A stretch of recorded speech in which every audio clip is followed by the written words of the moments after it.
me. I will destroy you.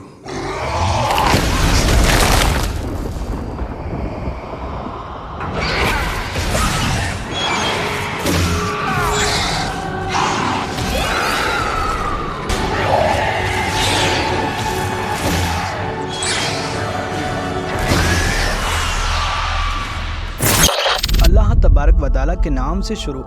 जो बड़ा मेहरबान और निहायत रहम करने वाला है।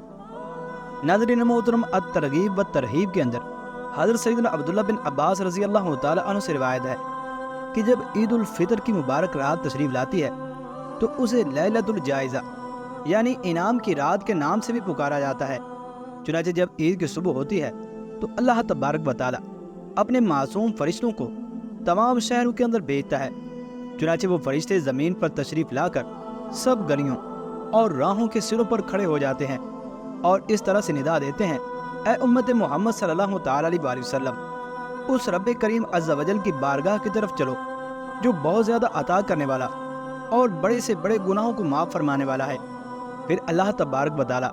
अपने बंदों से यूँ मुखातिब होता है, ए मेरे बंदो, मांगो, आज क्या मांगते हो? मेरी इज़्ज़त व जलाल की कसम, आज के रोज़ यानी इस नमाज ईद के इतिमाम में अपनी आखिरत के बारे में जो कुछ सवाल करोगे वो पूरा करूँगा, और जो कुछ दुनिया के बारे में मांगोगे तो उसमें तुम्हारी भलाई की तरफ नज़र फरमाऊँगा, यानी इस मामले में वो करूँगा जिसमें तुम्हारी बेहतरी हो। मेरी इज़्ज़त की कसम, जब तक तुम मेरा लिहाज रखोगे तो मैं भी तुम्हारी खताओं की पर्दापोशी फरमाता रहूँगा, और मेरी इज़्ज़त व जलाल की कसम, मैं तुम्हें हद से बढ़ने वालों यानी मुजरमों के साथ रुसवा ना करूँगा। बस अपने घरों की तरफ लौट जाओ इस हाल में कि तुम मगफिरत याफ्ता हो चुके हो। तुमने मुझे राज़ी कर दिया और मैं भी तुमसे राज़ी हो गया। प्यारे दोस्तों, ईद उल फितर का दिन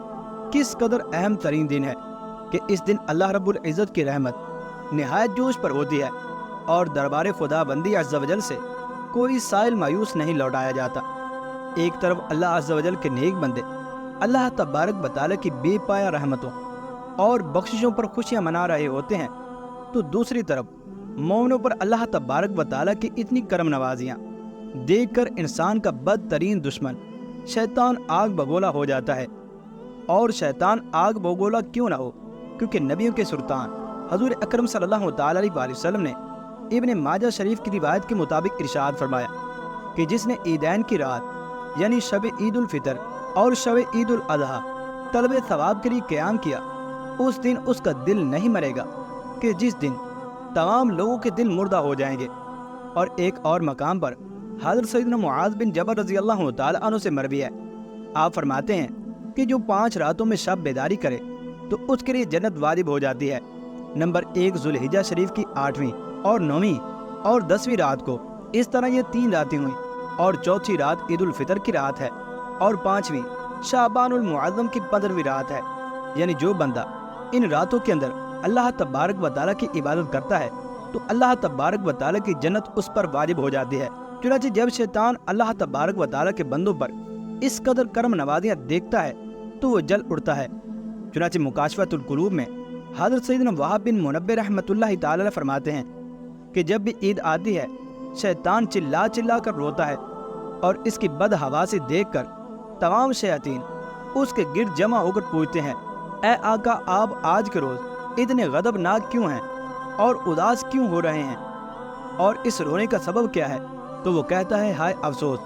अल्लाह अज़्ज़ा वजल ने आज के दिन उम्मत मोहम्मद सल्लल्लाहु तआला अलैहि वसल्लम को बख्श दिया,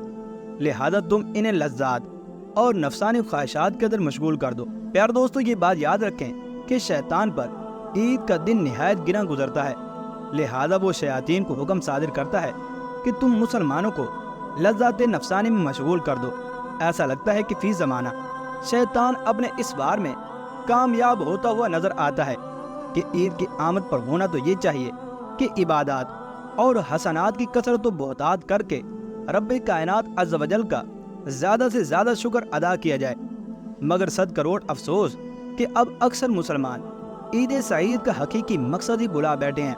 अब तो ईद मनाने का ये अंदाज हो गया है कि बेहुदा नक्शो निगार बल्कि माअज़ल्लाह जानदार की तस्वीर वाले बरकीले कपड़े पहने जाते हैं कि जिनके अंदर इंसान की नमाज भी मकरूह तहरीमी होती है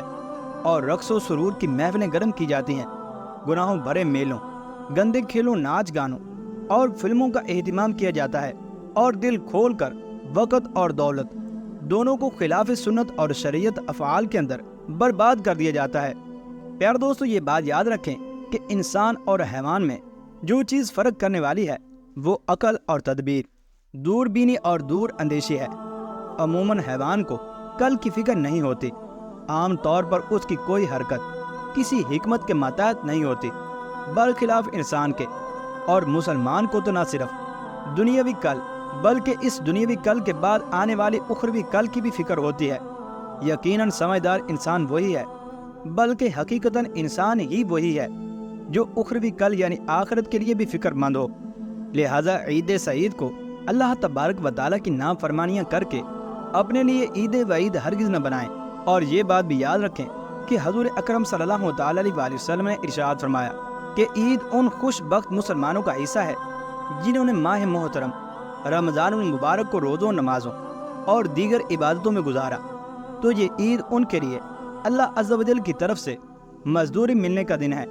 ہمیں تو اللہ تبارک و تعالیٰ سے ڈرتے رہنا چاہیے کہ آخر کیا ہم ماہ محترم کا حق ادا بھی کر سکے یا نہیں۔ چنانچہ حضرت علامہ عبد المصطفیٰ اعظمی رحمۃ اللہ تعالیٰ علیہ فرماتے ہیں کہ عید کے دن چند حضرات مکان عالی شان پر حاضر ہوئے تو کیا دیکھا کہ حضرت سیدنا امیر المومنین عمر فاروق رضی اللہ تعالیٰ عنہ دروازے کو بند کر کے زاروں کی طرح رو رہے ہیں۔ لوگوں نے حیران ہو کر عرض کی، اے امیر المومنین، آج تو عید کا دن جو کہ خوشیاں منانے کا دن ہے اور خوشی کی جگہ آپ رو رہے ہیں، یہ رونا کیسا ہے؟ تو آپ رضی اللہ تعالیٰ عنہ نے آنسو پوچھتے ہوئے ارشاد فرمایا، ھذا یوم العید و ھذا یوم الوعید، یعنی یہ عید کا دن بھی ہے اور وعید کا دن بھی۔ جس کے نماز روزے اللہ تبارک و تعالیٰ کے ہاں قبول ہو گئے، بلا شبہ اس کے لیے آج عید کا دن ہے، لیکن جس کے نماز روزے رد کر کے اس کے منہ پر مار دیے گئے، اس کے لیے تو آج وعید کا دن ہے۔ اور پھر عز و نیاز کرتے ہوئے یوں ارشاد فرمایا کہ مجھے یہ معلوم نہیں کہ میں مقبول ہوا ہوں یا پھر دربار خدا بندی عز و جل سے رد کر دیا گیا ہوں۔ ناظرین محترم، ذرا غور فرمائیے کہ وہ فاروق اعظم جن کو مالک جنت حضور اکرم صلی اللہ تعالیٰ علیہ وسلم نے اپنی حیات ظاہری ہی میں جنت کی بشارت عنایت فرما دی تھی، ان کے خوف و خشیت کا تو یہ عالم ہو اور ہم جیسے نکمے اور باطونی لوگوں کی یہ حالت ہو کہ نیکی کے نقطے تک بھی نہیں پہنچ پاتے، مگر خوش فہمی کا حال یہ ہے کہ ہم جیسا نیک اور پارسا تو شاید کوئی ہی ملے۔ اس رکت انگیز حکایت سے ان لوگوں کو خصوصاً عبرت حاصل کرنی چاہیے جو اپنی عبادت پر ناز کرتے ہوئے پھولے نہیں سماتے۔ اللہ تبارک و تعالیٰ سے دعا ہے کہ اللہ تبارک و تعالیٰ ہمارے نماز روزوں کو اپنی بارگاہ کے اندر قبول فرمائے اور ہمیں شیاطین اور نفس کے شر سے ہمیشہ ہمیشہ کے لیے محفوظ فرمائے، آمین یا رب العالمین۔